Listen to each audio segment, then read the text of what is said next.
Նիկոլ Փաշինյանի կինը Աննա Հակոբյանը սկսել է կրթվել է նորաձև է արշավ։ Դուք կցանկանայիք մասնակցել այդ բանախոսություններից մեկին։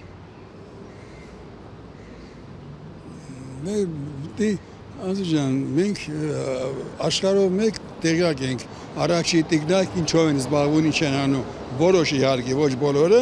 բայց պետք է տիկին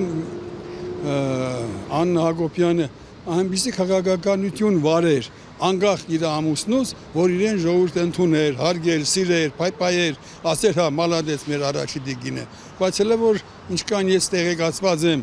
ընդհանուր այսիվ եւ ժողովրդի հետ շփումից ինքը էլ կարծիքը, հարգանքը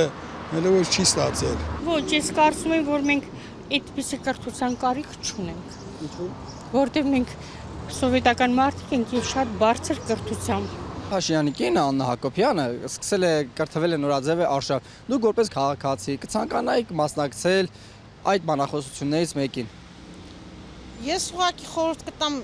Աննա Հակոբյանին եւ բոլոր նրանց, ովքեր ուզում են Հայաստանում կրթական համակարգը բարելավել, սկսեն դպրոցներում դասավանդելուց, փոխարեն ոդքասթեր անելու եւ այլն, շատ լավ միջոց կա բացել դուռը, մտնել դասարան եւ պարապել այդ 40-45 րոպեն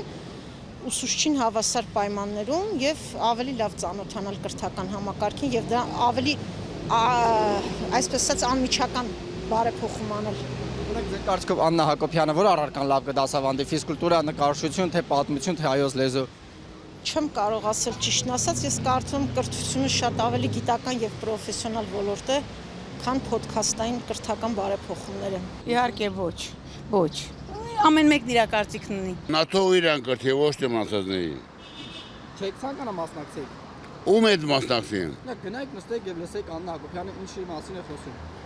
Իրեն նման ինգերները շատ են, թող նրանք նստեն, իմ հետ գործ չունեք։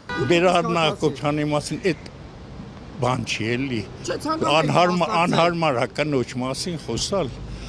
Ես չեմ խոսա։ Նախաձեռնություն է ստեղծել մարդը, կրթվել է նորաձև է, գնում են մարզեր, այլաքաղաքում։ Ճիշտ են անում, ճիշտ են անում։ Դուք որպես քաղաքացի կցանկանայիք մասնակցել։ Ես իմ տարիքն էլ չի, որ ես մասնակցեմ։ Ես դες բաներից հեռու եմ էլի, բայց որ ադաբրյայու։